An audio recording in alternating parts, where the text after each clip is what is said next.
TVNO Lingi dimanapun berada berjumpa kembali di program acara yang senantiasa bersandingan dengan ilmu dan juga pengetahuan, yakni Mampir Ngombe.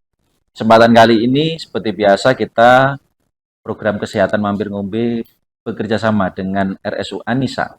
Oleh karena itu sahabat-sahabat Anissa dimanapun berada, alhamdulillah kami bisa berkunjung kembali di rumah sakit yang menjadi sahabat dari sahabat-sahabat sekalian, dan pada kesempatan kali ini kami bisa bertemu dengan seorang dokter yang sesuai namanya juga, sesuai dengan kualifikasinya beliau juga, kita akan membahas terkait dengan kulit dan juga penyakit kelamin. Kita bersama dengan Dr. Ayunita Mayasari. Selamat siang, dokter. Selamat siang. Alhamdulillah. Ini kita tidak bohong ya, nama sesuai dengan beliaunya. Ya yakin cantik karena cewek. Kalau ganteng cowok ya. Dokter Ainita, yang sebelumnya kami ingin notice di awal ini adalah menurut profil Bu Dokter Mbak Dokter Ayu ini gelarnya adalah SPDVE. Nah, ini bagi kami yang masih awam, sebenarnya SPDVE ini kualifikasinya seperti apa? Oke. Sebenarnya sama aja ya. SPDVE itu artinya dermatologi, veneriologi, dan estetika.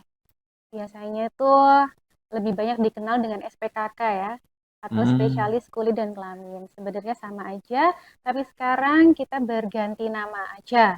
Sama, cuman ganti nama aja menggunakan bahasa serapan, yaitu artinya dermatologi, veneriologi, dan estetika. Gitu, cuman ganti nama aja. Cuman ganti nama aja ya. Sebenarnya sama aja. Bagi yang mungkin sudah sering konsultasi terkait dengan kecantikan maupun juga tentang kulit, nah ini harus dinotis bahwa sekarang sudah ada perbedaan berarti ya dari SPKK menuju ke SPDVE. Alhamdulillah ini kita mau ngobrolkan banyak ini tentang sisi kulit. Sebenarnya kalau mungkin dipertanyakan, ini kami harus disclaimer dulu. Kan lebih cocok nanti yang tanyakan cewek-cewek. Nah, tapi ternyata kita tidak menotis informasi seperti itu. Kita inginnya cowok juga harus tahu kebutuhan cewek. Betul. Nah, karena cowok yang bisa memperhatikan wanita. Karena di balik istri yang glowing ada suami yang guling-guling di situ ya. Baik, kita ingin tahu terlebih dahulu sebenarnya kulit itu organ tubuh yang seperti apa, dokter? Oke, yang pertama memang kulit itu adalah salah satu organ yang penting ya. Jadi yang penting itu bukan cuma jantung aja, bukan cuma paru-paru aja, tapi kulit itu penting. Karena apa? 90% itu kulit itu tuh 90% dari tubuh ya. Jadi paling luas, paling lebar, paling banyak, dan itu gunanya untuk melindungi tubuh kita. Karena dia adalah lapisan paling luas. Lapisan proteksi paling luas dari organ. Dibandingkan kan yang kalau di jantung di dalam nih, kalau kulit kan paling luas gitu, dan itu paling luas sekali. Berarti kulit itu merupakan jaringan paling luar yang melindungi tubuh kita, memproteksi tubuh kita. Berarti bisa menjadi cerminan bagaimana organ tubuh kita di dalam, berarti dokter. Betul, betul sekali. Itu bisa banget ya. Jadi kalau memang ada masalah di dalam tubuh kita, biasanya itu yang paling pertama munculnya itu ada di kulit. Misal kalau alergi gitu, alergi kan sebenarnya di dalam, tapi keluarnya di mana? Di kulit, ada kemerahan gitu misalnya. Atau dia yang melindungi kita dari luar. Contohnya kalau misalnya ada bakteri datang gitu, kenanya kemana dulu? Ke kulit dulu. Ke kulit. Kelihatannya dari mana dulu merahnya? Di kulit dulu gitu. Akhirnya baru tahu nih ternyata oh ini ada infeksi nih, atau infeksi dari dalam, kelihatannya di kulit. Nggak ada infeksi dari dalam terus kelihatannya di dalam apa? Nggak ada. Nggak ada. Iya kan, lebih banyak pasti di luar dulu. Oh ada kemerahan, baru dia mengikuti misalnya ada demam, ada rasa gatal, tidak nyaman gitu, baru ngikutin. Biasanya awal tuh pasti merah dulu. Berarti deteksi awal dari kulit. Bisa banget dari awal dari kulit. Kemudian secara umum bagaimana sih dokter menjaga kesehatan kulit itu? Apakah kulit itu juga butuh nutrisi, ataukah kulit itu cukup hanya kita hias aja setiap hari mungkin dengan bedak, dengan yang lain sebagainya, atau kita bersihkan pakai sabun aja? Oke.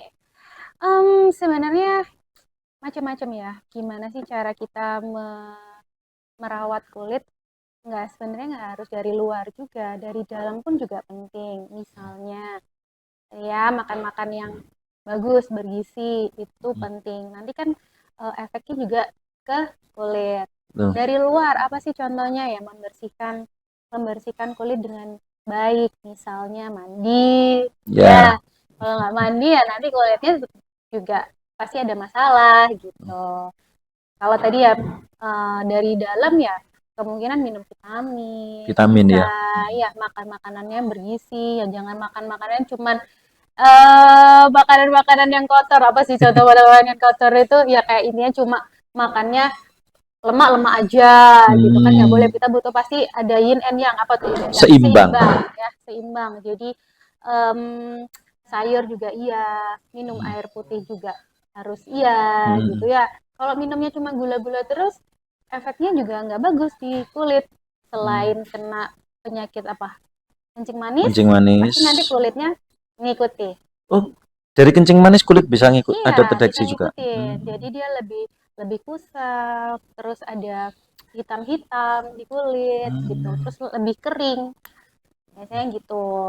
Kalau Nah, itu dalam, tadi. oke, kalau Coba. dalam Islam itu ada anjuran bahwa untuk regenerasi kulit biar cepat, kemudian juga untuk merawat kesehatan itu perbanyak konsumsi minyak zaitun atau juga dioleskan. Hmm. Dari situ yang kami notice, berarti ada regenerasi kulit itu ada ya, Iya, dokter?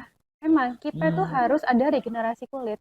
Hmm. Jadi memang kita alaminya akan mengelupas kulitnya. Seperti ular itu ya, nelungsungi Nah, atau katak itu ya ya, berarti. kalau seperti ular itu berarti terlalu berlebihan. Ada tuh penyakitnya sendiri. Oh, ada juga. Ada sendiri Hmm. penyakitnya berlebihan. So, kita enggak, harusnya yang normal itu tidak berlebihan, ya biasa. Secara Hmm. kita tidak sadar tuh kulit kita tuh pasti akan mengelupas untuk regenerasi. Hmm. Memang gitu. Kalau terkait minyak zaitun, em, kalau saya di bidang kulit, minyak zaitun tuh saya juga sarankan pada pasien-pasien saya yang kulitnya kering.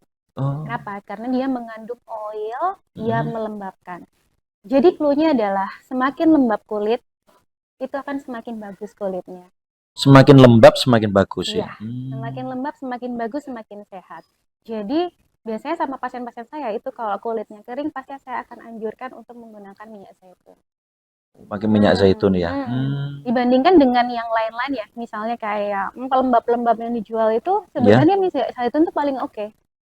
Biasanya antara minyak zaitun atau minyak kokos, minyak kelapa VCO, VCO. Virgin Coconut Oil. Betul, betul. Kadang kalau apa tuh minyak-minyak yang dijual di toko-toko Ya. itu bisa digunakan sebetulnya. Cuman Hmm. kan kadang nggak nyaman ya. Kalau Hmm. sebagian orang ya lebih enak Hmm. minyak zaitun. Kadang sekarang minyak zaitun sudah banyak sekali dijual kan, Sudah lebih bukan barang gampang. langka. Betul, udah bukan barang langka. Eh, apakah juga termasuk ketika kita beraktivitas di luar, banyak kena sinar matahari itu mengaruh kepada warna kulit sih, Dok? Kalau memang warna kulitnya putih, kemudian kita di luar sering kena matahari, kerja di luar sering kena matahari, cuacanya panas, itu apa memang bisa jadi kulit jadi lebih hitam gitu? Oke. Yang perlu diketahui dulu, kita itu punya banyak tipe warna kulit. Hmm. Jadi sekitar ada 6 tipe ya. 6 tipe 6 warna tipe. kulit. Ada 1 sampai 6. Kita biasanya di Indonesia itu antara 3 sampai 5. Hmm, Hmm. 3 sampai 5 warnanya. Kalau Hmm. 1 2 itu biasanya bule-bule. 6 tuh Oh. biasanya negro. Kita kan karena beragam ya, biasanya Hmm. 3 sampai 5. Nah, kalau masalah terpapar kulit, kalau misalnya bule-bule mau dipapar matahari seperti apapun ya dia Hmm. mungkin efeknya akan sunburn atau merah aja Hmm. gitu. Kalau Ini. kita kan tuh punya banyak melanin ya. Hmm. Kita kan beragam ya, punya banyak melanin, sehingga kalau kena sinar matahari itu bisa ada melaninnya, tumbuh muncul melaninnya. Itu Hmm. sebenarnya yang melindungi kulit kita. Itu yang melindungi kulit Itu yang kita. melindungi kulit kita dari bahaya kanker. Makanya kenapa orang yang kulitnya berwarna seperti Mm-mm. kita ini lebih jarang kena kanker kulit, lebih jarang. Bukan berarti nggak bisa ya, tapi Ya. lebih jarang dibandingkan sama orang-orang yang kulitnya putih. Hmm, Gitu. gitu gitu ya.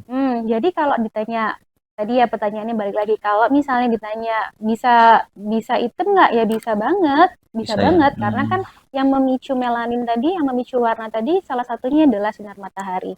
Jadi yang paling penting adalah tadi menggunakan pelindung, Lindung ya. pelindung tabir surya atau baju yang panjang, gitu, Hmm. topi, kacamata itu untuk melindungi kulit Oh, lu bener. supaya nggak gosong gitu. Baik pemirsa dan juga sahabat Anissa, kemarin sebelum kita tag ini, teman-teman dari Anissa itu sudah menyebarkan pamflet dan juga pemberitahuan akan ada tag ini. Hmm. Kemudian ternyata banyak pertanyaan dari netizen. Wow. Nah, ini ternyata alhamdulillah responnya bagus. Nanti silakan ya komen-komen di bawah. Kalau ada pertanyaan nanti kita akan sering-sering kok podcast sama Dokter Ayu ya. Kalau terutama untuk anak-anak muda yang seneng-senengannya ini kan merawat kulit ya, merawat kulit. Yang pertama yang masuk ke kita yakni dokter, kalau ada keloid di telinga apakah itu harus dioperasi? Nah, ini mungkin bagi yang belum tahu keloid itu apa sih, Dok? Oke, biasanya kita kalau ada luka ya, sering banget tuh tiba-tiba pada saat penyembuhannya jadinya bentuknya tidak sesuai, nggak seperti kulit aslinya. Mm, Biasanya nimbul. ya. Nah, itu namanya keloid. Ya, Mm, itu kemungkinan besar pada saat proses penyembuhan lukanya dia tidak sempurna. mm, Ketidaksempurnaan ini macam-macam, bisa karena infeksi, ya karena mm, memang proses penyembuhan lukanya tidak bagus, pada saat mm, merawat lukanya tidak bagus, atau mm, memang dia ada bakat keloidnya, jadi macam-macam yang menyebabkan itu. mm, Jadi keloid itu dia dagingnya, ada daging tumbuh tuh mm, biasanya, paling gampangnya ya dagingnya tumbuh pada saat setelah terjadi luka. mm, Nah, pengobatannya itu macam-macam, nggak harus operasi sih sebetulnya. mm, Ya, pengobatannya bisa diinjeksi, salah mm, satunya operasi juga bisa. Nah, itu mm. tergantung sama biasanya antara dokternya atau pasiennya. Ya kan nggak semua orang mau ya dioperasi ya, gitu. Dan nggak semuanya juga bisa diinjeksi. Jadi nanti tergantung lukanya, bentuk bentuk keloidnya. Nah, itu seperti apa. Jadi nggak harus dioperasi. Banyak banyak. Banyak ya. Ya, Berarti harus ada analisa dulu dan juga betul. konsultasi khusus. Jadi nggak harus dioperasi. Biasanya yang dioperasi nanti keloid-keloid yang mengganggu. Yang mengganggu ya. Yang Oke. mengganggu, misalnya kan sebenarnya kan dia cuman keloid aja ya, cuma Hmm, mungkin dari penampakannya aja yang kurang enak dilihat. Cuman ya. itu aja. Tapi kalau memang itu mengganggu, misalnya keloidnya di hidung gitu ya, dia semakin lama makin gede misalnya, ya kan mengganggu pernafasan, kita harus Hmm, ambil di mata misalnya, mengganggu penglihatan kita harus ambil. Ya gitu aja oke. sih. Oke, kita masuk pertanyaan berikutnya. Dok, bagaimana cara menghilangkan jerawat batu yang tidak kunjung hilang? Nah, ini kita kaitkan juga dengan fenomena jerawat. Ini ababil-ababil ya, ABG-ABG labil. Ini biasanya banyak yang konsultasi di warung kopi atau di tempat tongkrongan itu katanya bermasalah dengan jerawatnya. Kemudian katanya kalau ada mitos terlalu banyak makan kacang itu kemudian muncul jerawatnya, apalagi kalau sudah urusannya dengan asmara, itu kemudian juga kalau katanya ada yang lagi merindukan kemudian muncul Muncul jerawat ya. jerawatnya. Nah, kita sambungkan juga dengan jerawat batu ini nanti kemudian. Ini gimana dok tentang jerawat ini? Ya, jerawat itu kan macam-macam ya bentukannya ya. Bisa pertama komedo, yang sering tuh ya komedo.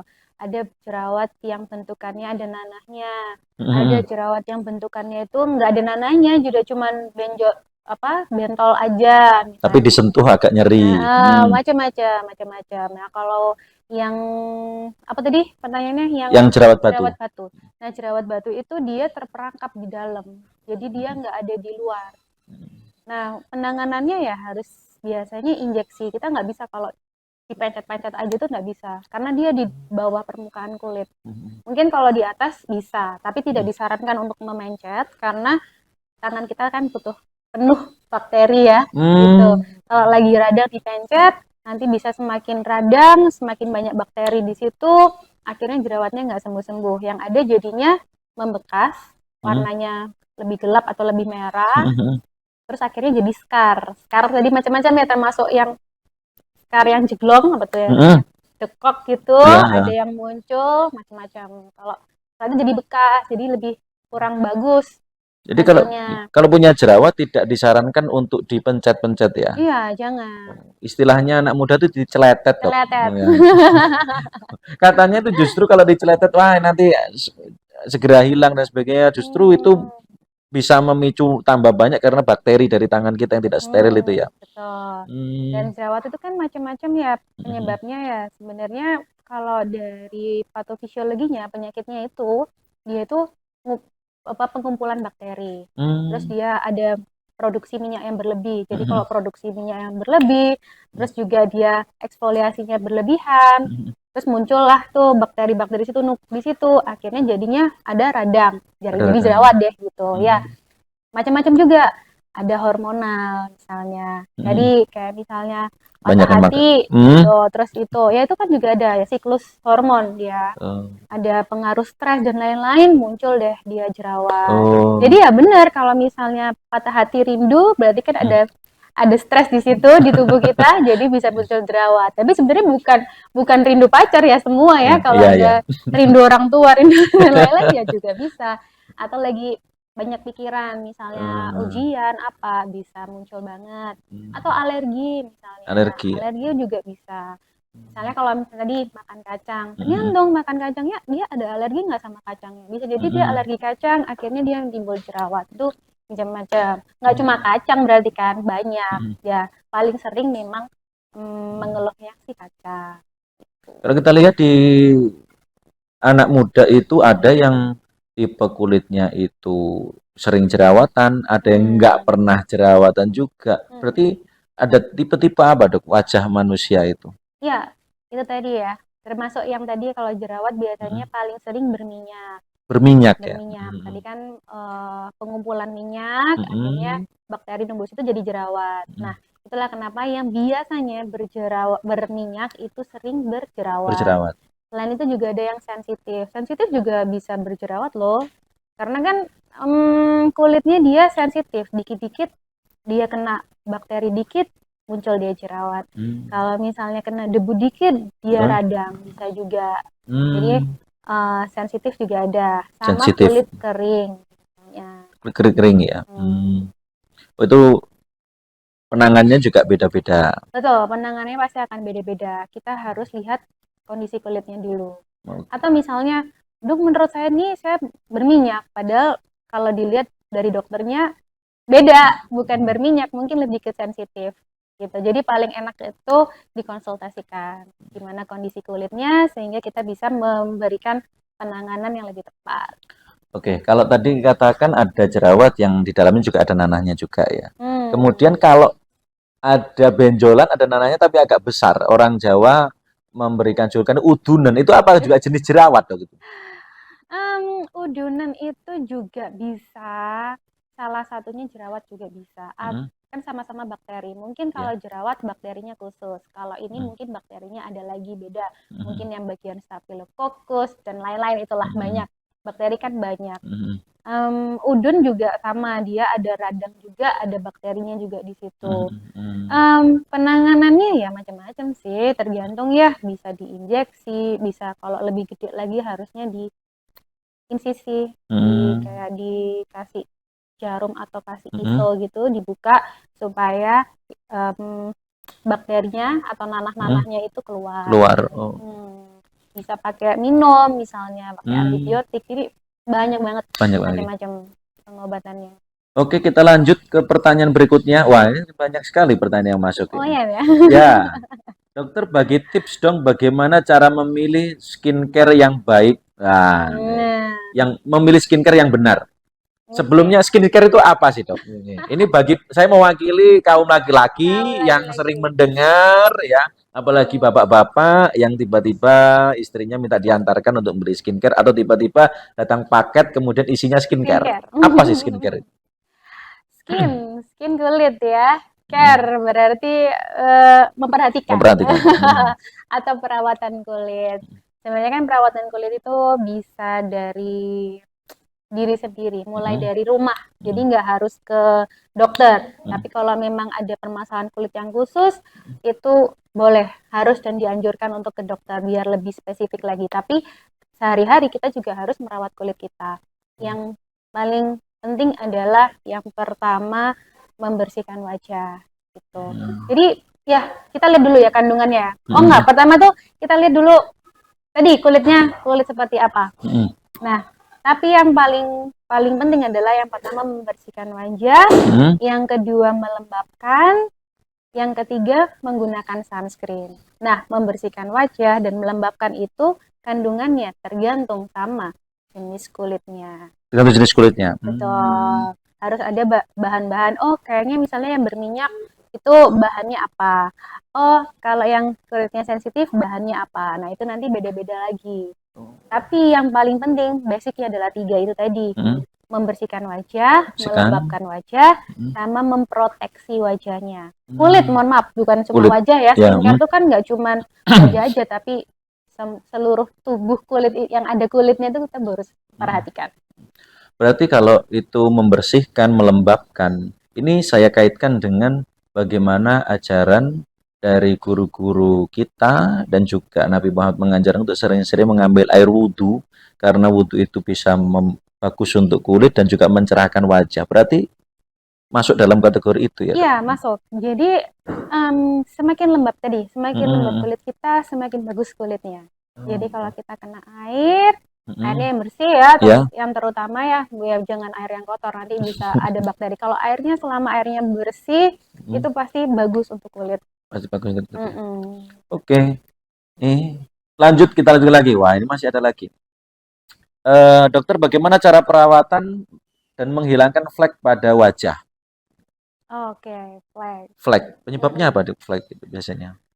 Macam-macam.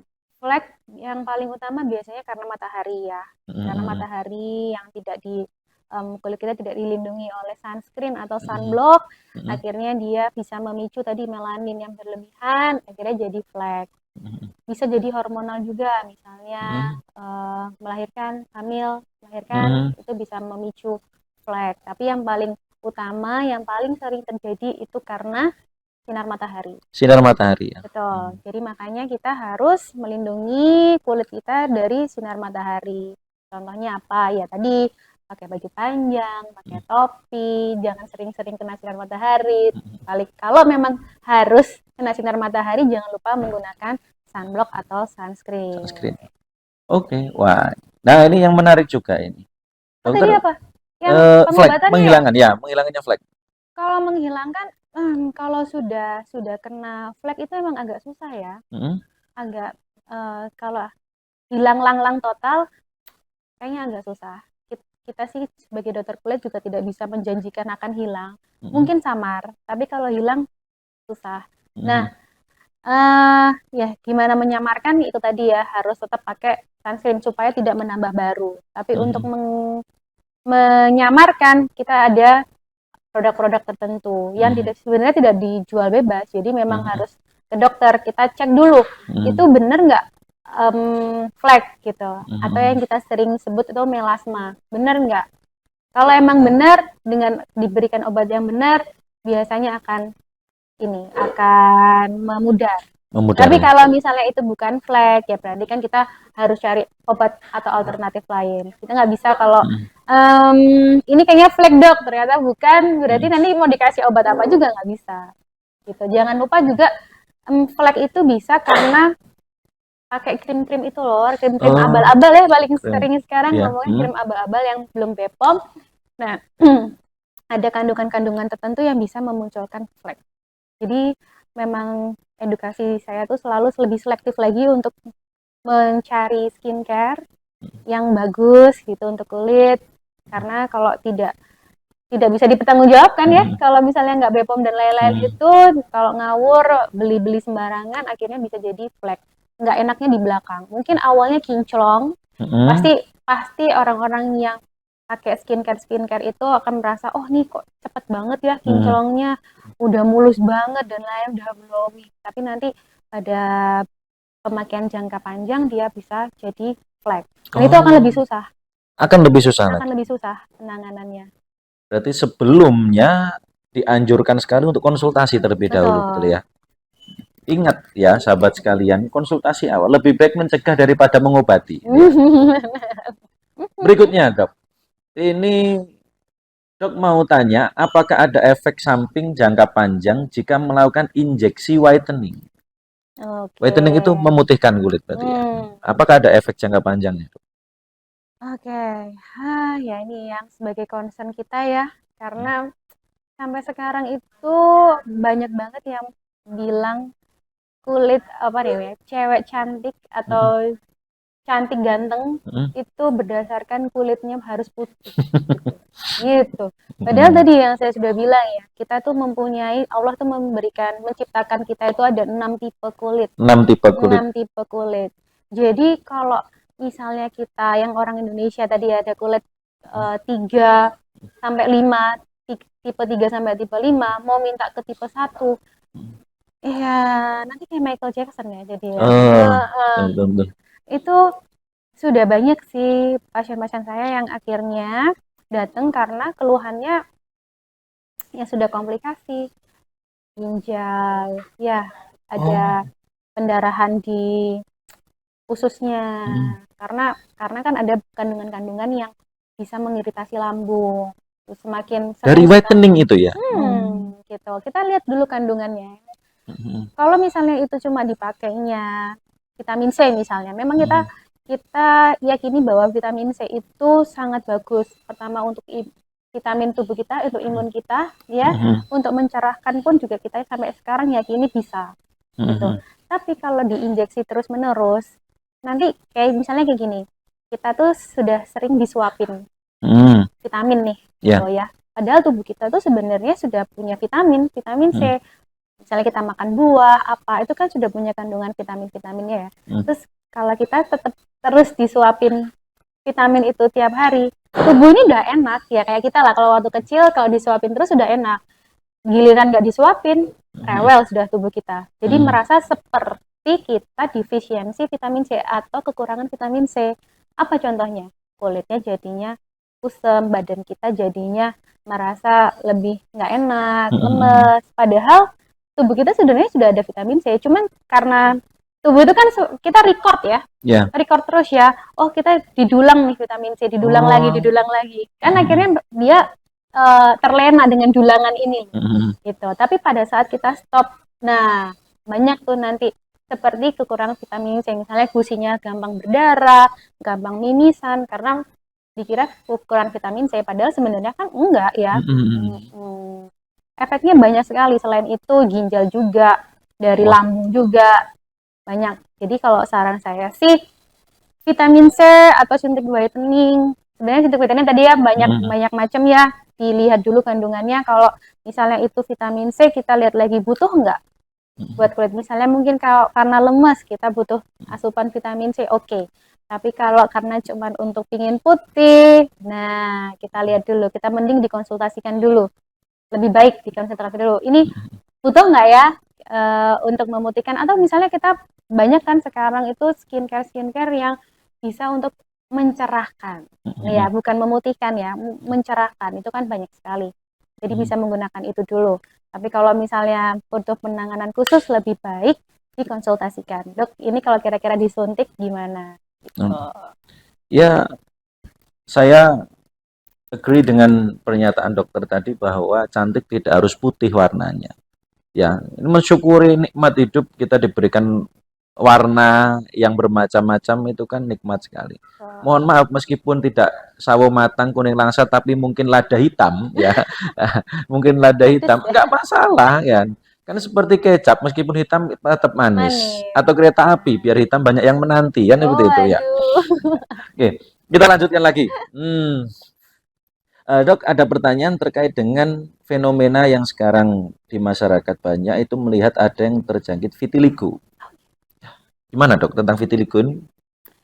Oke, vitiligo itu adanya kelainan Mm-mm. pigmentasi ya.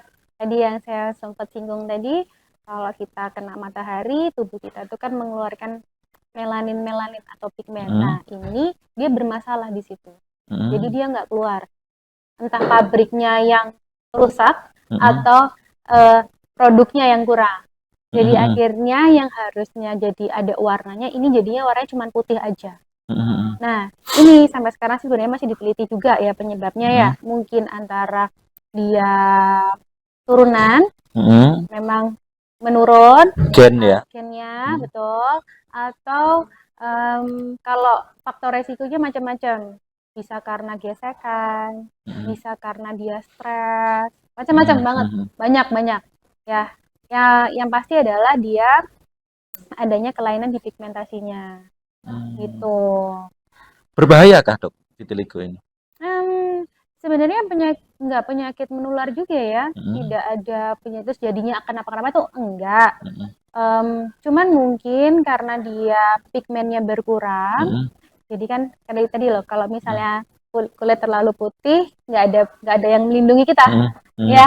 Jadi paling lebih gitu, bisa terjadi kanker kulit kalau kita tidak melindungi kulitnya dengan Mm-mm. sunblock, karena kan dia pigmennya nggak ada, jadi yang Mm-mm. lindungin kulitnya nggak ada. Mm-mm. Jadi lebih rawan kena kanker kulit. Bukan berarti habis dari vitiligo akan menjadi kanker kulit, enggak, kalau tidak Mm-mm. dirawat aja. Mm-mm. Gitu. Oh. Kalau menular sih enggak, berbahaya juga enggak, cuman lebih ke kosmetika aja. Mm-mm. Karena kan warnanya berbeda gitu aja, Kemana-mana nggak belang-belang. pede, Iya, cuman itu aja sih sebetulnya. Enggak berbahaya nggak juga. berbahaya ya. Oke, kita lanjut.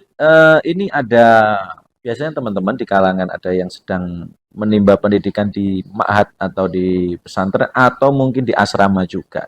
Itu ada satu sakit yang terkait dengan kulit yang biasa itu menjadi stempel Waduh, bahwa stempel. ya stempel bahwa dia sudah memang benar-benar mondok. Bener-bener Itu mandek. ya Oh, itu namanya wow. gudiken. Ya, ini lah. Hmm. Itu bagaimana penanganannya, Dok, yang benar menurut ahli kulit itu kalau terjangkit seperti itu, kemudian penanganannya seperti apa dan pencegahannya mungkin bagaimana? Ini pas banget ya, penanganan ini karena banyak sekali di Indonesia terutama ya, sampai saya juga mau membuat penelitian tentang ini gitu, Mhm. pas banget. Jadi eh, kalau higienitasnya kurang Mhm. dan terlalu lembab Mhm. lingkungannya, itu bisa terjangkit tadi apa namanya, gudik. Gudiken. Nah, Mhm. gudik atau nama lain kalau di kedokteran namanya scabies. Itu Mhm. adalah sebuah kutu, sebuah ya, banyak sebenarnya Oh, kutunya banyak. Nanti kan mhm. dia beranak pinak dan lain-lain. Itu ada di bawah permukaan kulit. Kutu ya itu ya. Iya, itu tungau, kutu. Mhm. Itu yang ada di bawah permukaan Bukan kulit. kulit. Mhm. Paling sering sekali memang, entah kenapa ya, paling sering memang di penduduknya yang banyak, populasinya yang banyak. Mhm. Jadi memang nggak cuma pondok sebetulnya, Mhm. tapi yang paling sering di pondok karena Mhm. pondok kan banyak mahasiswa apa sih apa namanya, santri-santri. Santrinya. Ya banyak santri-santrinya yang berkumpul. Mungkin higienitasnya yang kurang, misalnya terlalu lembab.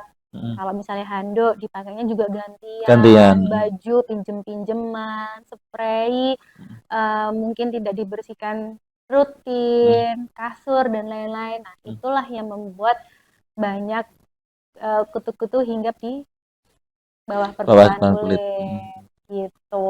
Jadi Penanganannya, Dok? penanganannya itu tadi, jaga higienitasnya, Higienitas. Mhm. sinar mataharinya udah harus bagus, masuk ke Mhm. dalam ini ventilasi bagus, itu insya Allah bagus ya. Mhm. Mhm. Cuman kalau sudah kadung, sudah Mhm. terlanjur terjangkit, itu memang harus ke dokter Mhm. ya, diberikan obat krim khusus.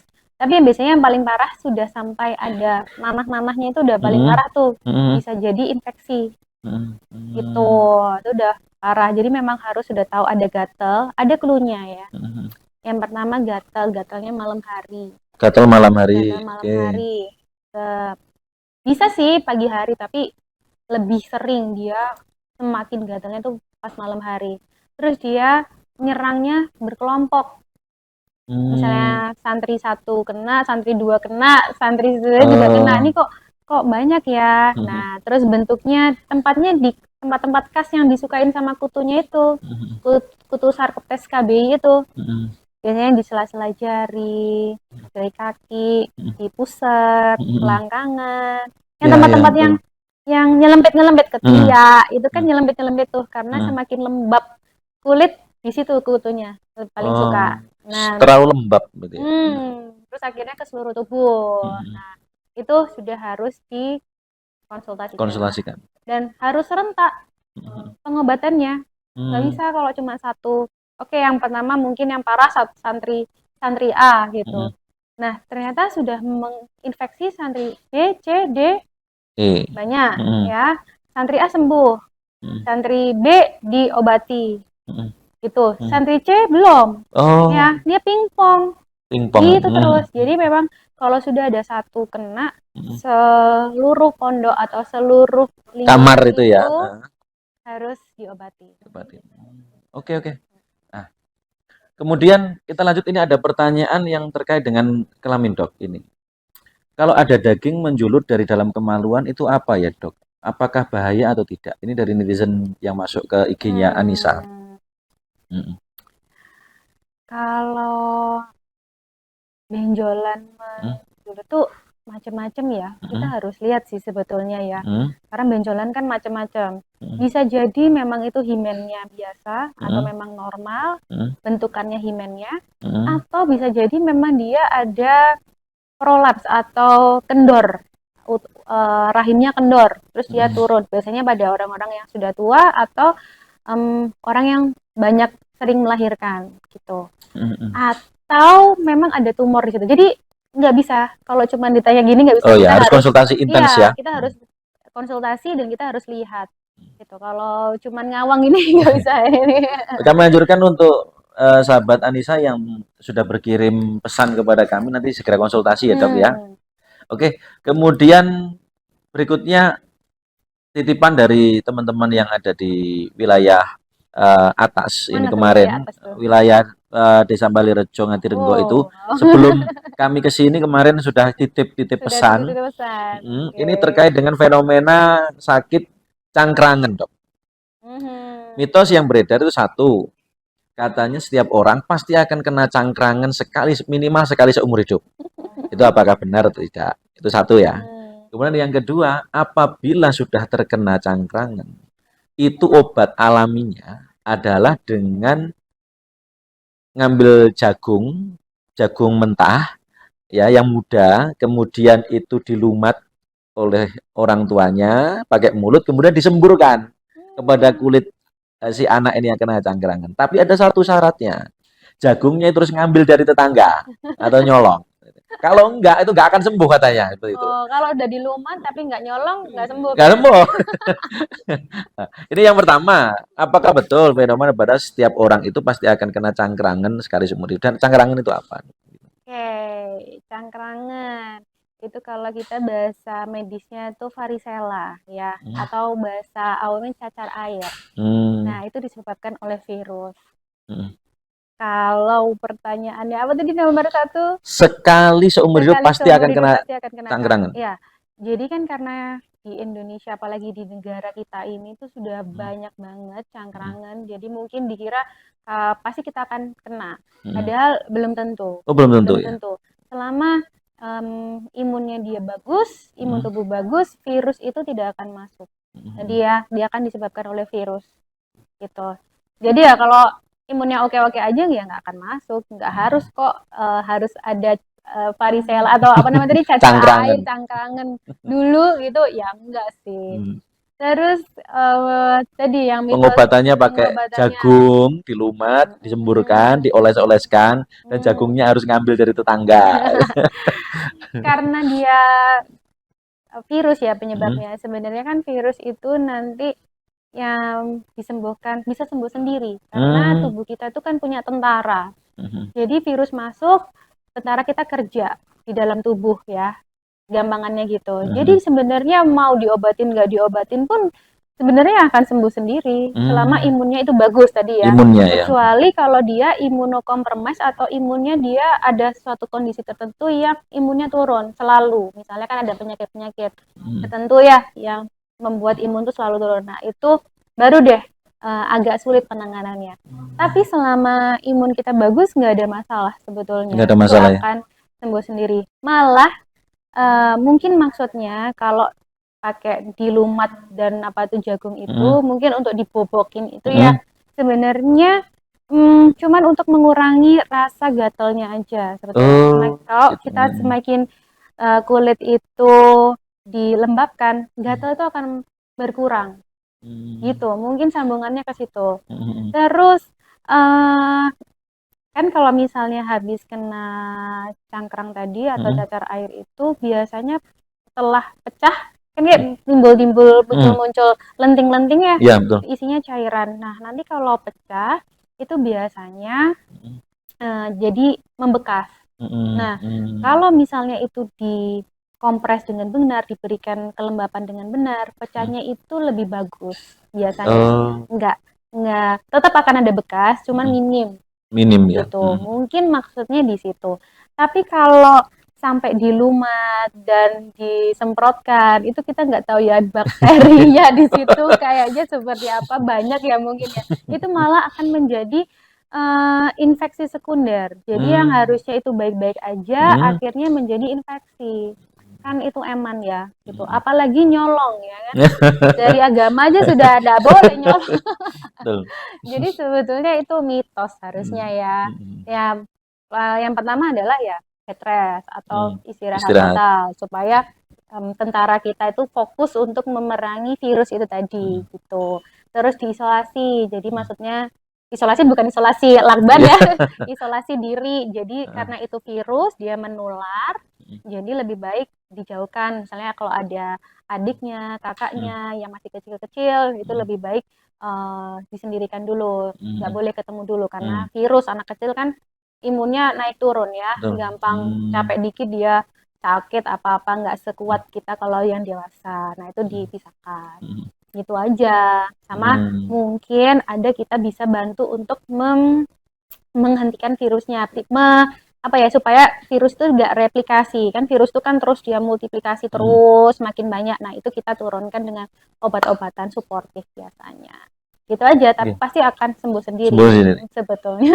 Silakan sahabat-sahabat yang mungkin pernah mengalami cangkrangan, silakan komen. Apalagi yang pernah disembur sama orang tuanya pakai jagung, silakan komen. Apalagi yang jagungnya nyolong, silakan komen ya. Nanti di mana, milik siapa, silakan diungkapkan ya. Kalau dok, apakah yang terkena cangkrangan itu memang nggak ada mitosnya juga nggak boleh kena air, mandi. Kemudian ini kan ada yang sampai ketika cangkrangan takut untuk berwudu menjelang sholat. Ini gimana dok?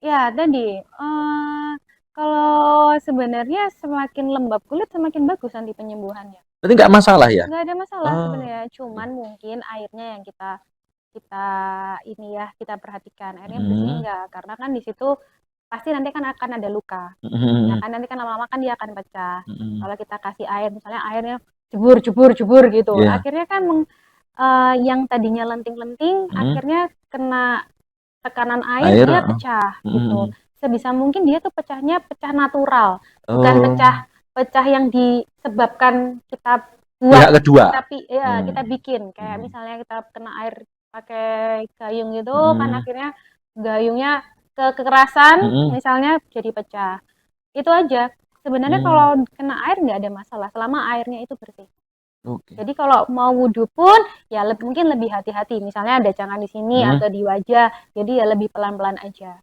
Setelah itu gitu. mungkin dihanduki ya. Kalau Dihanduki. kalau dihandukin kan takutnya dia ada gesekan Oh, ada aroma. gesekan. Nah, Betul. kalaupun mau dihandukin boleh, cuman ya pelan-pelan Pelan-pelan. aja. Jadi ya mitos ya kalau nggak boleh kena air. Iya. Berarti kan ada beberapa katanya itu, saya tak mending nanti tayamum disempurnakan sholatnya berikutnya kalau sudah sembuh, karena katanya nggak boleh kena air. Sedangkan itu pun harus dikonsultasikan ke dokter dulu, apakah memang betul nggak boleh kena air. Berarti kan tadi dokter jawab, berarti kan nggak masalah kena Nggak air ada sebenarnya. masalah. Oke, oke. Berikutnya lagi ini yang berikutnya, ketika ada luka, dok, itu apakah juga kalau ada air yang mengalir itu menghambat pertumbuhan kulitnya, jaringan kulitnya dan sebagainya sehingga memperlama untuk penyembuhan luka itu. Hmm. Misalnya lecet Hmm. atau mungkin tergores atau apa gitu. Balik lagi tadi di basic ya, penyembuhan luka itu kita butuh kelembapan. Semakin lembab kulit, semakin bagus penyembuhan lukanya. Tergantung lagi tadi. Sebenarnya Mm, kalau kena air tidak ada masalah, mm. apalagi airnya air yang bersih. Bersih ya. Nah, makanya kalau kita biasanya pakai air steril atau pakai cairan infus kalau mau Mm, membersihkan luka. mm. Butuh itu. Jadi kalau malah kering-kering nanti Iya, penyembuhan lukanya semakin tidak bagus, bisa jadi skar-skar tadi. iya, iya. Jadi lebih baik lembab. Kalaupun Mm, memang kena air, airnya kita harus kondisikan dulu airnya benar-benar steril nggak. Kalau kalau cuman air keran itu mungkin masih bisa ya. Sekarang kan air keran ada kapori dan lain-lain ya, itu mm, bisa mengiritasi. Tapi kalau memang enggak itu bersih, yakin bersih, ya nggak ada masalah. mm. Mau mau luka kayak apa juga nggak masalah. Tapi lebih bagus kalau pakai yang cairan infus. Kita sudah tahu Ya. tuh kalau infus Mm, pasti tidak dia netral ya, mm. tidak ada bakteri dan lain-lain. Oke. Wah, nampaknya kalau nanti diteruskan tambah banyak ini. Kita kita lanjutkan di kemudian hari ya, Dok. Terima kasih sekali kita beri kesempatan. Nanti silakan teman-teman atau sahabat-sahabat sekalian yang mungkin belum puas, ada yang ingin ditanyakan, silakan di kolom komentar. Ya nanti kita akan ketika jadwal beliaunya nanti juga kosong, kita akan adakan konsultasi lagi. Boleh. Atau langsung aja datang ke klinik Anissa, nanti konsultasi dengan beliau dengan jadwal yang nanti akan kita sertakan ya. Dok, terakhir untuk pesan untuk terutama juga kaula muda yang saat ini sedang getol-getolnya terkait dengan kecantikan, karena menurut mereka good looking itu is the best, padahal nggak hanya good looking, kan setidaknya juga good thinking dan juga good feeling, hatinya harus baik, pikirannya juga harus jernih, selain juga kondisi kita juga berusaha mengupayakan untuk good looking agar orang melihatkan juga enak. Pesannya gimana, Dok, untuk para pemuda dan pemudi terutama kalangan-kalangan muda sekarang? Oke. Jadi memang paling penting ya untuk menjaga kesehatan kulit. Tadi ada 3 basic, membersihkan, melembabkan dan melindungi. Tadi ya, Mm, kan membersihkan itu juga dari air wudhu, bisa mm, juga ya melindungi itu nggak cuma melindungi pakai sunscreen aja, tapi melindungi dari hati. Balik mm, lagi, kalau misalnya hati kita kotor, pemikiran kita banyak pikiran, stres, imun turun, itu ngaruh di kulit. Jadi memang harus sesuai dengan agama ya. Itu mm, kita nggak bisa nih jauh-jauh gitu ya. Pasti mm. kalau mau kulitnya glowing, pasti harus agamanya juga nomor satu. Itu. Oke. Terima kasih, Dok. Kapan-kapan kita sambung lagi. Mohon Terima maaf kasih. kekurangan kehilapan, nanti kita ketemu sambung Sama-sama. lagi ya. Terima kasih untuk seluruh yang menyaksikan acara kami ini. Mudah-mudahan menjadi keberkahan untuk kita semua ya. Ingat bahwa bagaimanapun juga kulit harus menjadi perhatian kita juga. Bagi Betul. diri kita pribadi maupun juga bagi pasangan kita. Pasangan yang sah loh ya, istri ya, atau mungkin suami juga diperhatikan kulitnya. Jangan sampai kalah dengan kacang. Kacang aja nggak lupa sama kulitnya. Betul. Oke. Terima kasih. Wallahul muwaffiq ila aqwamit thoriq. Assalamualaikum warahmatullahi wabarakatuh. Waalaikumsalam.